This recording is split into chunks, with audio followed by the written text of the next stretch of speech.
Retro. Hey, this is Lauren Mary Kim, and I'm the stunt double for Ahsoka Tano in Clone Wars and the armorer in The Mandalorian. You're listening to Dennis and Jay on Podcast Stardust. This is the way.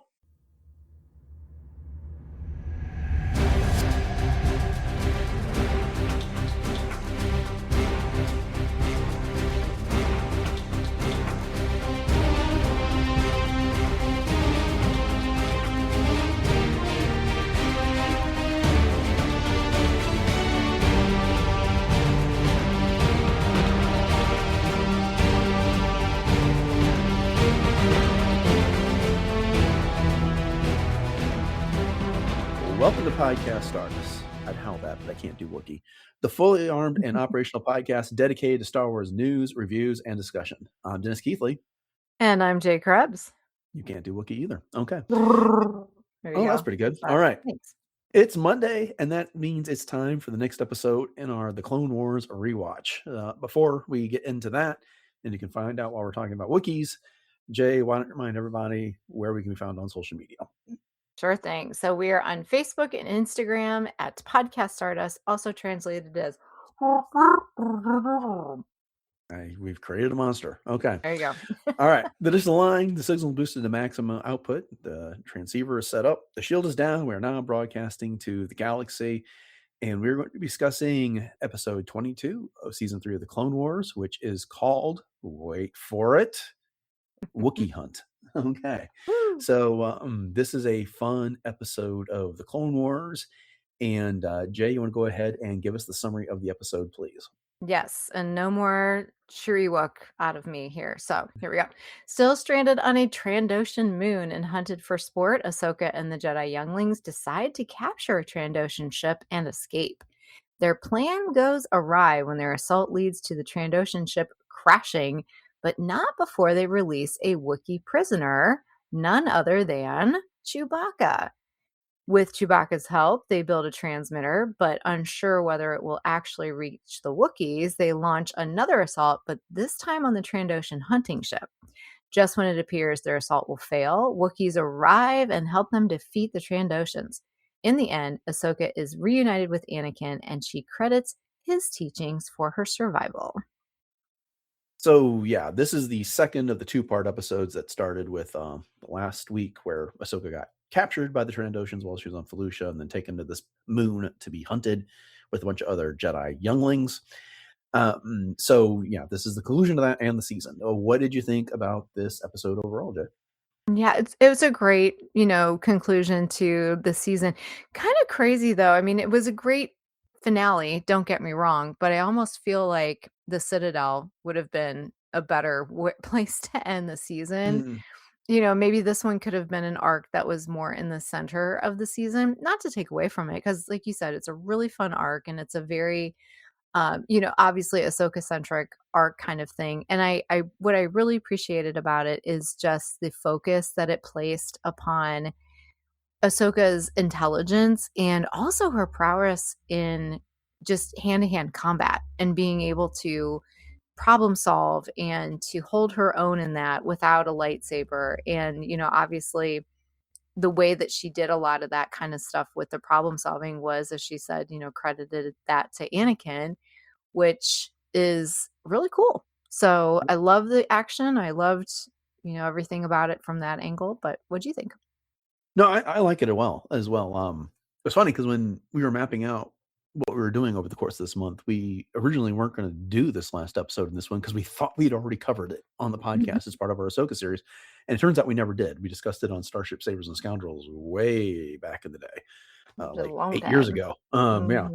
But at any rate, so we're covering it now, and I'm glad we did, because one of the things that jumped out to me, and I just rewatched Maul Shadow Lord last week. So between episode 21 and now this episode, between Pata Lost and Wookiee Hunt, and one of the things that really stood out to me is that the way Ahsoka handled adversity, kind of like what you're just talking about, handled loss, and how you could see, like, she might be angry, but she's still dispassionate.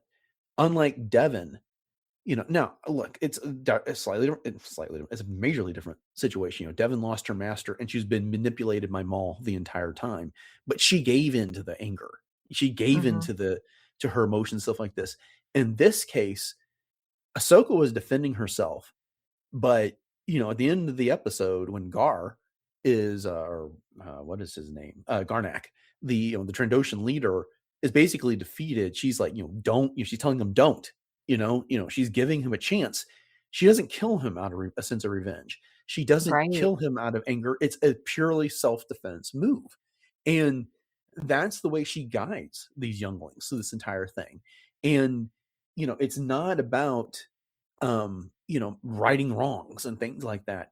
And I obviously Lucasfilm didn't intend me to see this way. This is just the way it worked out. But I really appreciated the contrast after having watched what Devon did. That's not to say that I don't have empathy for Devon or that Devon's a lousy character. Devon is telling a different story in all this than Ahsoka is. Sure. But it just goes to highlight, I think, how special Ahsoka is. Oh, it's true. And I always like to highlight the fortune cookie whenever we do these Clone Wars episodes. And this one was a great student is what the teacher hopes to be. And so I think that Ahsoka actually becomes obviously the teacher in this instance as well from her resolve. And she even, gives these students, her students, the younglings, so to speak, new hope, especially after Khalifa. She comes back and tells them that Khalifa didn't make it. And they start going after the Trandoshans. I can't remember which one of them said it, but they said, you've given us our purpose back. So, that right there says volumes about what Ahsoka did in this episode. Yeah. One of the other things I heard in this past week, and I can't remember exactly what the context was, but it was a quote I've heard said similarly, but in different ways, which is, don't fear failure, fear regret. And it's kind of the point that she was making to these younglings. I can't remember. I think it was Jinx, who's the Twi'lek youngling, who basically said, we're doomed, that, it's just a matter of time. And then her response to that is like, well, if we're already doomed, let's go take the fight to them. Yeah. Because in either way, it's not exactly the same thing as failure, but you're fearing death. But if that's what's going to happen anyways, let's go take the chance and not regret it at the end of the day. And so again, it's fortuitous, the timing that I just happened to be reminded. I can't remember what video I was watching where that quote came up, but it did inspire me when I was watching this episode here. Okay. That's perfect. Chewbacca makes his Clone Wars debut here. And so does Tarful, as a matter of fact. He's one of the Wookiees that comes to the rescue at the end of this. What do you think of his appearance here and in the Clone Wars in general? Well, obviously they're dipping into the well of nostalgia and what people know. And I mean, who doesn't love Chewbacca, right? So part of me is so excited that we got to see him in this. And then part of me was like, is that just a little bit too on the nose for having to choose that particular Wookiee to do what was accomplished in this episode? But I do think that it's awesome that you get like this, 6 degrees of separation sort of thing, that he works with Ahsoka and becomes kind of close to her, through this episode. And they work together so well. And then eventually, with Ahsoka having Anakin as a father figure, and then Chewbacca works with Anakin's son and becomes very close to him, it's just kind of like, oh, wow, this is so crazy the way that this ends up working out. Let me interrupt you for just a second. Okay. Yeah. Because I had similar thoughts. And before you move on to what else you want to say about Chewbacca. No, I was good. I was done. No, okay. But it is the small galaxy syndrome that we're getting into here, right? It is okay.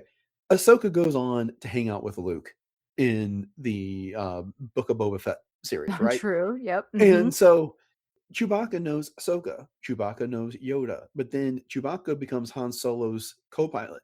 And Han goes around saying, like, I've been from one end of the galaxy to another, and I've never seen anything that makes me believe there's an all-powerful force controlling everything.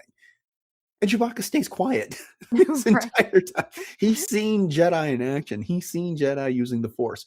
And so, did I don't know how much time Ahsoka and Luke spent together, but did the idea of Han and his and Chewbacca and things like that never come up? I mean, there's all these Right. connections. I mean, Ahsoka knew Yoda, so it's just Right. this. It is again. I use this quote a lot, especially lately. George Lucas is going to come back and say continuity's for wimps. I'm trying to tell a story. Don't let continuity get in the way of a good story. And and obviously he wasn't involved with the Book of Boba Fett, but he was with the Clone Wars. I would not be surprised if it was idea to use Chewbacca here and stuff like that. But it's the same thing with R2D2. Like he knows like all Yes. these people, Yes. I was and he going to never say that. says anything. And I guess Uh-huh. maybe it's just a blessing that they don't speak English, and that as you've said in the past, it's like R2D2 can be the appliance that's in the corner, and you don't necessarily think about having a conversation with him. Yep. But Yep. Chewbacca is a living being who expresses opinions. So Yeah, could you anyway, imagine that conversation, between Ahsoka and Luke? Oh, Mhm. yeah, Chewbacca. Wait a second, Ahsoka says, I knew a Chewbacca. Could that be Yeah. the same Chewbacca, like Joe down the road kind of thing? Well, what Joe is that? But yeah, I'd love to be a fly on the wall for that conversation. That's for sure. Right. The other thing that I thought was clever in this is that they do the same trick that they always do with Chewbacca, is that we can't understand what he's saying because he speaks Shri-Wook. And therefore, but we have to know some of the things that he's saying. And the trick in like A New Hope is that Chewbacca would say something and Han would say, "You said it, Chewie. Where did you dig up that old fossil?" He'd basically Mm-hmm. repeat. The way they got around that problem here is that the younglings did not understand Shri-Wook, but Ahsoka did. So she could talk to Chewbacca and then say, "He says blah blah blah." And so she's really doing that for our benefit more than in she is the characters of the story. But anyways, I She's don't have a very big point. fluent. Right. Yeah. But the point is it's just I'm appreciating the storytelling aspect of that as opposed to the that's so profound Right, aspect of it. right. And But again, going back to the droid idea, it's kind of the same Mhm. thing, with R2's beeps and whistles and repeating, but not repeating exactly what he said. One of the things that gets brought up in the featurette for this is at the end of the episode, the Wookiees are brought to the Trandoshan moon by Sugi, the Zabrak, that she's Zabrak, right? Um, Mhm. Yep. and the reason why they brought her in is because the way they were thinking of Wookiees is that, yeah, they might make small transport type ships, but they're not a species. It's not going to jive with their culture to build big starships. So they would be hiring people to fly them around. And while Dave is talking about this in the featurette, he's showing like some of the craft and things that they used on Kashyyyk from Revenge of the Sith. And I guess I never gave it that much thought before this, and I always kind of took it for granted that they would use these type of ships because we always see Chewbacca in the Millennium Falcon. But I think that was a nice little bit of world building and culture building that they did here. And besides the fact it's an excuse to use Sugi again. But what do you think about that? Oh yeah, for sure. And not only that, but I love how Dave was gushing about that, like you said in the featurette, that was like the most Star Wars thing ever that you have, Mhm. this all of this going on, and then you have Sugi over there going, yeah, the meter's running, I'm charging you by the minute, and by the way, don't mess up my ship, which incidentally I thought was super cool that they wanted so badly to reuse the Halo, which is Sugi's ship that you only ever see in the one episode just kind of sitting in the hangar. So Dave was like, yeah, let's reuse this and add a cargo area so we can transport these Wookiees. And so I just think that it's so cool that they were, willing to not only incorporate Sugi, but also to be like, oh yeah, she's got a really cool ship. Like, let's use that too. Yeah, that was fun.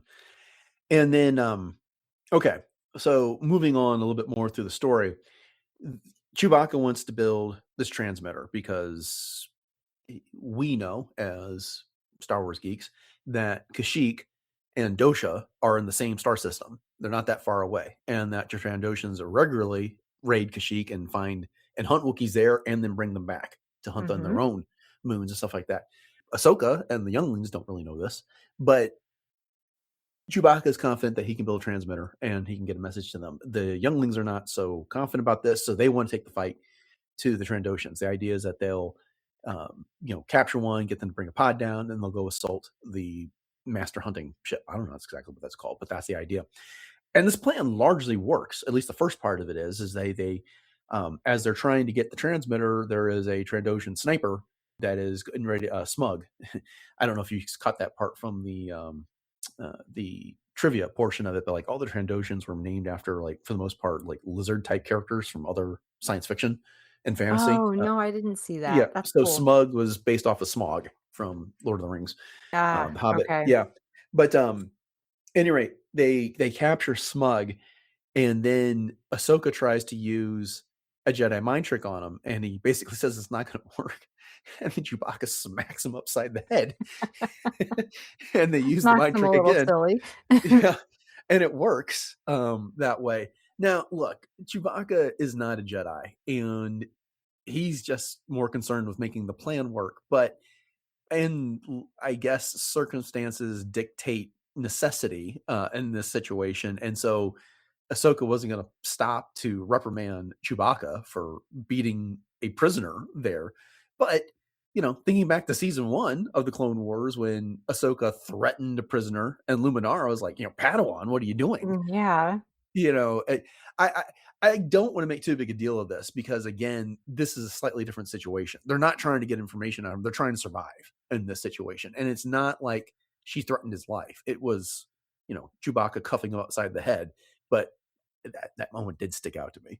Yes, definitely. And did you also hear at one point it sounded like one of the Trandoshan's arms, I think it was Smug's actually, cracked when Mm. Chewbacca, like kind of manhandled him or Wookiee handled him, if you will. And so I was thinking to myself, I know what's going to happen, but if I was watching this for the first time, I wonder if he would have pulled his arms out. But it's It's Clone Wars, so he couldn't have done that. it's funny you should mention that because I was like, wait a minute, does he rip off one of the Transocean's arms in this episode? And Uh-huh. I had a false memory that that's what happened, and I kept waiting for that and waiting for it, and it didn't. And then I think what I was actually thinking of is there was a deleted scene from The Force Awakens where he rips off Unkar Plutt's arm in Maz Mm. Kanata's palace and throws it on a table somewhere. But Mhm. Mhm. at any rate, that's what came to mind on that. So one of the things before we kind of get to the climactic scene of this brought up memories of Return of the Jedi, but we've had those convoys floating around outside the hideout that the Jedi younglings have. And then there's this creature, it's a lizard-like thing called a momong that climbs up there and tries to go after him. And then one of the convoys like flitters off and distracts it. The other one grabs it by the tail and they drag it over the side and just drop it. It reminded me of that warp in on Tatooine outside of Jedi's palace, where you just see that creature all of a sudden scurry, and then it like Oh, you don't even notice it, yeah. and all of a sudden it just flashes out its tongue and eats the thing and burps. Uh-huh. But it's just kind of like that, apropos of nothing. This convoy and this little creature matter not a lick to this story, but they just threw it in there for the heck of it, Mhm. and it's fun that way. Oh, yeah, absolutely, and that just kinda goes back to what we were talking about in the last episode and the efforts that they made in the world building in this particular arc, in these 2 episodes and just the specifics that they put into it, and I just dig that. I think it's super cool. Right.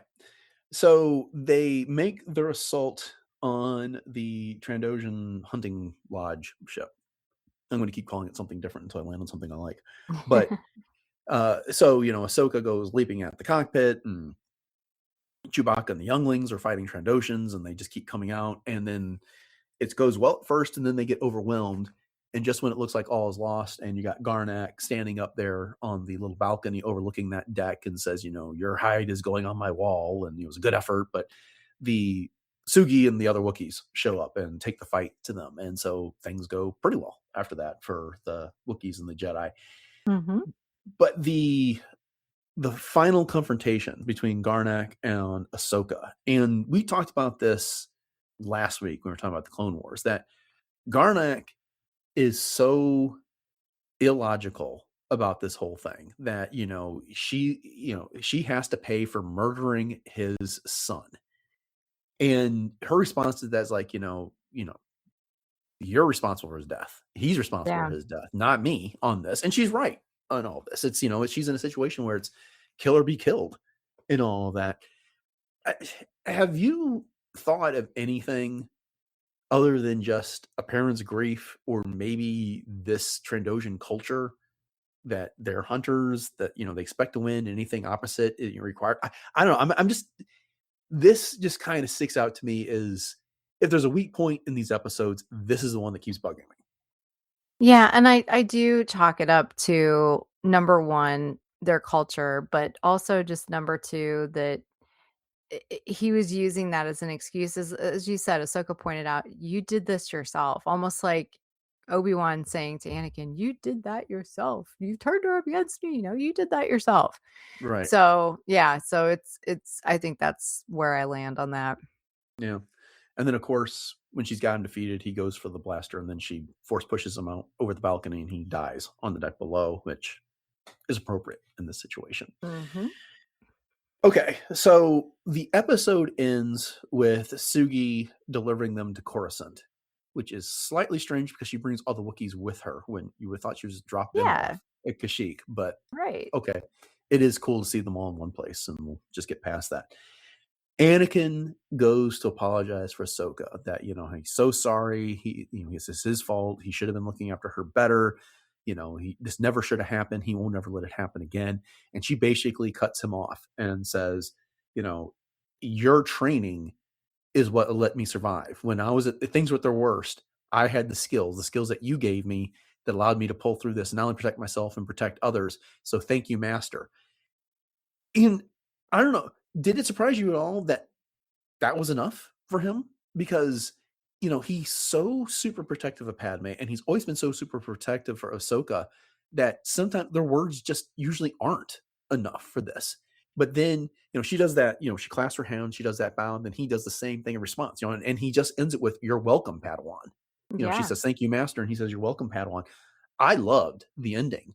And I think I'm good with it. But to some degree, I kind of felt like it seems like Anakin let that go awfully easy. But what do you think? No, I think it was perfect. And here's why, because I think there's a different level, obviously a different type of relationship that he has with Padme than what he has with Ahsoka. And so I think that he truly does believe that, even though I think he believes that Padme can take care of herself as well, there's a different amount at stake there because of who she is versus Ahsoka. And I just think that Anakin was so appreciative of the fact that Ahsoka put him on kind of a pedestal in a way, because Anakin's always looking for validation. You know what I mean? So I think that was what he needed to hear. And that was exactly what, Ahsoka said was just perfect. Yeah. No, I thought that was very fitting. I like the way that they walked away together, just like they fell into step, like they always do. They ended up where they were before she got abducted on Felucia, except for there is this now, I think, a little bit better understanding between them after that, which it was good. It's one of the things we've talked about with the Mandalorian and Grogu, and we're going to be talking about on Wednesday, as a matter of fact, to give a little preview, is just this notion of trusting the next generation when they're ready and being ready to let go. And this is another example where that comes up in Star Wars. Yes. I agree with that. Last thing that I've got to note is that I just absolutely loved in the credits when they tell you who did what voices.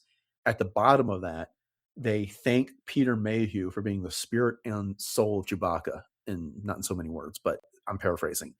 And that's cool because he didn't do Chewbacca's voice. And it's not like he did any motion capture for Chewbacca here either. But again, if there's no Peter Mayhew, we don't have Chewbacca at all. Right. Una Suetamo has taken up that role. But again, it's based on the work that Peter did. So anyways, I loved it. I thought that was really cool to see. That is really cool. And I didn't even realize that that was the case. So I'm glad that you pointed that out. That's awesome. Well, that brings us to the end of the episode. We got a minute or two left before we wrap it up. Is there anything else that you wanted to discuss that stood out to you from this? Well, I just, I kept thinking to myself, gosh, they're just getting grungier and grungier, the younglings in Ahsoka as Mhm. the time goes on. I mean, there's at one point you can even see Ahsoka's white markings on her forehead or cheek. And then obviously she did a little bit of a wipe down before she got to Coruscant, but I can just imagine the two of them as she and Anakin are walking off and he's going, "Man, you need a shower, Snips." Yeah. Right, right. So Good just point. kind of, a little funny thing like that. But no, I also loved the artwork that the Trandoshans had on their little like people movers, for lack of a Mhm. better word. They had them all painted up. Well, the paint schemes, yeah. Yeah, and I did appreciate the differences in the different Trandoshans as well, that they were all kind of identifiable by the different colors, and Garnak had almost like the flames in a way coming off of some of his tips on the top of his lizard frills, I guess you could call them, on the top of his head. Mhm. So the little attention to detail to that too, I liked. Yeah, no. It was a good episode. I enjoyed the art. You can tell, at the end of the season, they had elevated things from where they were at the beginning of the season. Oh That's the yeah, thing for about the Clone sure. Wars is the art gets and the animation gets better from season to season, and to the point where it's like next level now with Maul Shadow Lord. So, Mm-hmm. Mm-hmm. all right, well then that'll wrap it up for this episode of Podcast Stardust and this installment in our Clone Wars rewatch. We will be back next week with the first episode from season 4. Can't wait to do that. And if you've enjoyed this discussion and you want to get on more of what we have to say about the Clone Wars, make sure you subscribe to the podcast on your podcatcher of choice. We're available pretty much everywhere. We appreciate your ratings, reviews, comments, wherever it is that you can leave those. I've been spent some time the past 2 days kind of trying to find some on Spotify and answering some things that people said, and I really, really appreciate that. And then if you want to catch more of our back catalog, then is likely to be available on your podcatcher of choice. Best place you can do that right now is over retrozapp.com, where the entire back catalog of 1,047 episodes can be found, as well as all the other great shows that are on the network. Jay, you want to go ahead and remind everybody one more time what our social media contacts are and where else we can found online? Sure. So we are most easily found on Facebook and Instagram at Podcast Stardust. You can always check out all of our fun Pinterest boards. And we also have our 2 YouTube outlets. So you can catch all the episodes over on YouTube and YouTube Music. So like, subscribe, share those out. You can also hit us up on Audible and Spotify as well. And then if you'd like to drop us a line, especially if it's not something that fits super tidy into a social media comment or the like, you can do so podcastartist@gmail.com. And then if you'd like to pick up some Podcast Artist merch, you can head over to the link in our show notes, which will take you to our TeePublic store. And we have 7 different show logo designs available on all kinds of fun products. So you can definitely revamp your summer fit with all kinds of fun things over there. What is the latest in cosplay? All right. So right now, I mean, you can always catch me on my Instagram, which is at j.snipscosplay.